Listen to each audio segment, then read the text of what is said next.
An incoming Donald Trump administration likely means changes to how the U.S. approaches international relations, including support for Ukraine. I'm Matt Gelka in Washington with more on what it could mean for the country's war with Russia. Fighting between Ukraine and Russia rages on.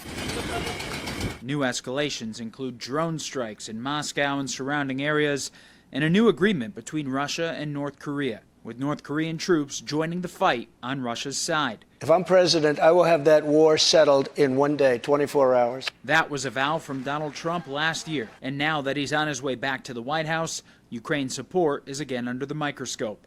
Trump has already spoken with Ukrainian President Volodymyr Zelensky, a call that also featured Elon Musk. The Washington Post reports Trump also spoke with Russia's Vladimir Putin, warning him not to escalate the situation. The Kremlin says the report is pure fiction. We need to focus on our own issues first, and I've taken a lot of heat over it, from Mitch McConnell, from the Wall Street Journal. Yeah. But this is what the American people spoke up and want us to do. We should never have been in Ukraine. Trump's allies say the billions worth of aid going to Ukraine from the U.S. needs to stop.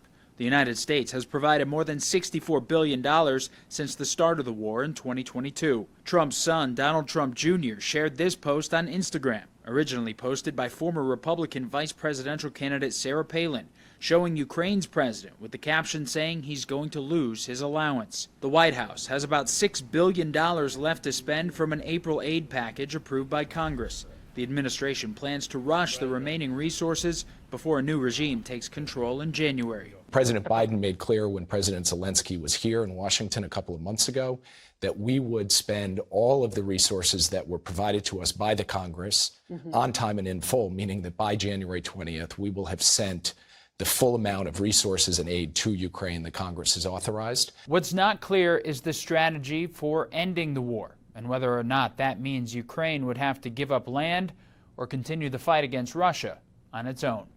Reporting in Washington, I'm Matt Gelka.